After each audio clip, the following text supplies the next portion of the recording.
एक बार की बात है, रतनपुर नाम के गांव में मीठी अपने पिताजी उमेश और सौतेली माँ रमा के साथ रहती थी। उसकी सौतेली माँ उससे बहुत काम करवाती। मीठी, कुएं से पानी लेकर आओ। हाँ माँ, अभी लाती हूँ। रास्ते में धूप से बचने के लिए वो एक लीची के पेड़ के नीचे खड़ी हो गई। तभी उसका ध्यान लीची के पेड़ की तरफ गया। लगता है इसको पानी की जरूरत है। मैं आज इसमें थोड़ा पानी जरूर डालूंगी।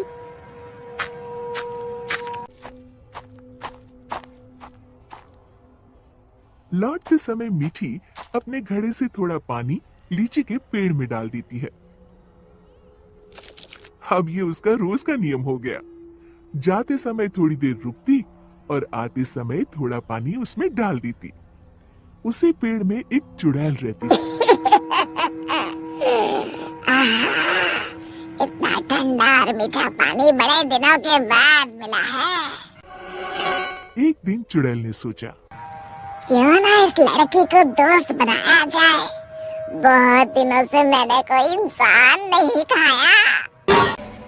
और वो मीठी की हम उम्र लड़की का रूप बनाकर कुएं पर बैठ गई। क्या नाम है तुम्हारा? मीठी।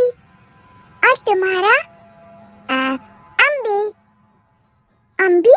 अम्बी तो खट्टी होती है। तुम मीठी और मैं खट्टी, मतलब मीठी खट्टी। नहीं, मीठी खट्टी नहीं, मीठी अम्बी। दोनों खिलखिलाकर हंसने लगती है। अरे, मुझे तो तुमसे बातें करके बड़ी देर हो गई। और जल्दी से घड़ा लेकर घर के लिए चल दी। थोड़ा सा पानी उसने लीची के पेड़ में भी डाल दिया। चुड़ैल बहुत दिनों से अकेली रह रही थी। उसे मीठी का साथ अच्छा लगा।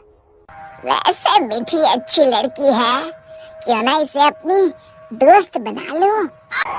ऐसे ही रोज मीठी और अम्बी कुएं पर मिलती और ढेर सारी बातें करती, खूब हंसती, खिलखिलाती। एक दिन, आज तो बड़ी देर हो गई, मीठी पानी लेने नहीं आई।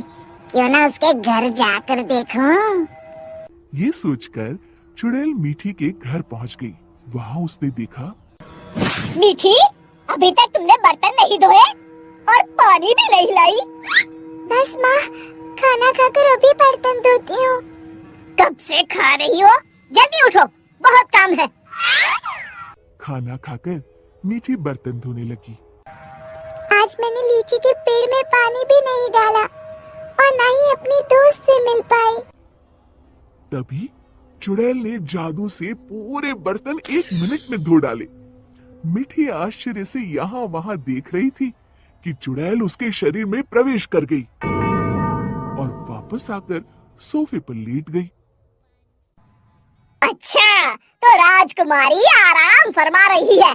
बर्तन कौन धोएगा? धुल गए। रमा को मीठी की आवाज भारी सी लगी। अच्छा, जादू से धोए हैं क्या? हाँ। अब झाड़ू कौन लगाएगा? कपड़े कौन धोएगा? तुम। और कौन? अच्छा, तो मुझे जवाब देती है। ये कहते हुए रमा ने मीठी का हाथ पकड़कर झकझोर दिया। पर मीठी रोज की तरह रोई नहीं, तो रमा को और तेज गुस्सा आ गया। मारने के लिए आगे बढ़ी ही थी कि मीठी ने उसका हाथ पकड़कर गोल घुमाकर छोड़ दिया। रमा तेजी से गोल गोल घूमने लगी। कुछ देर तक घूमने के बाद रमा ने एक बार फिर हाथ उठाने की कोशिश की। इस बार एक धक्के में रमा घर के चारों कोनों में टकराई और फिर एक कोने में जाकर गिर पड़ी। अब जाकर कपड़े धो। जाती हूँ। वो आराम से सोफे पर लेटकर टीवी देखने लगती है। थोड़ी देर बाद रमा कपड़े धोकर कमरे में आई।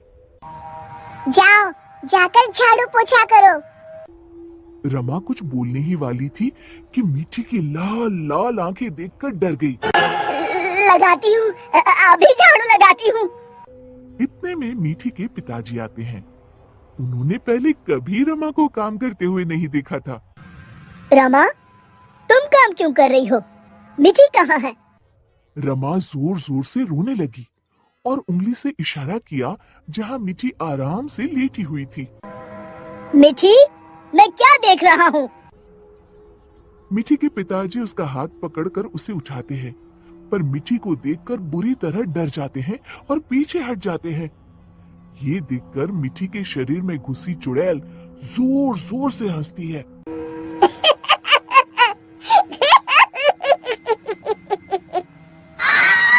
उमेश समझ जाता है कि मिठी पर चुड़ैल का साया है। कौन हो तुम और यहाँ कैसे आई? तभी चुड़ैल मिठी के शरीर से निकलकर लहराती हुई सामने खड़ी हो गई और गूंजती हुई आवाज में उसने कहा, मैं अम्बी हूँ। क्या कहा? अम्बी मतलब लीची वाली चुड़ैल? हाँ, और मीठी मेरी दोस्त है। तुम लोग उसे बहुत परेशान करते हो। मैं तुम सबको खा जाऊंगी। उमेश और रमा डर के मारे थर थर कांपने लगे। हमें माफ कर दो अम्बी, आज से हम ऐसा नहीं करेंगे। हाँ हाँ, हमें माफ कर दो, आज से हम ऐसा नहीं करेंगे। मैं कसम खाती हूँ मिठी को अपनी सगी बेटी की तरह ही रखूंगी। नहीं, तुम सब झूठे हो। अम्बी को बहुत गुस्सा देखकर मिठी बोली, नहीं नहीं अम्बी, तुम मेरी अच्छी दोस्त हो ना। मेरे माँ पिताजी को कुछ मत करो। नहीं, इन्हें सबक मिलना जरूरी है। मेरी कसम। ठीक है, अभी छोड़ देती हूँ, लेकिन जब भी तुम्हें मेरी जरूरत हो मुझे बुलाना, मैं फौरन आ जाऊंगी। और फिर उस दिन के बाद से रमा ने कभी मिठी को तंग नहीं किया। शिक्षा, हमें किसी के भूलेपन या मजबूरी का नाजायज फायदा नहीं उठाना चाहिए। तो हमें उम्मीद है कि आपको हमारी ये कहानी पसंद आई होगी। कृपया हमारे चैनल को सब्सक्राइब करें और सभी अपडेट्स के लिए बेल आइकन जरूर दबाएं। और हाँ, वीडियो लाइक और शेयर करना मत भूलिएगा। Bye bye.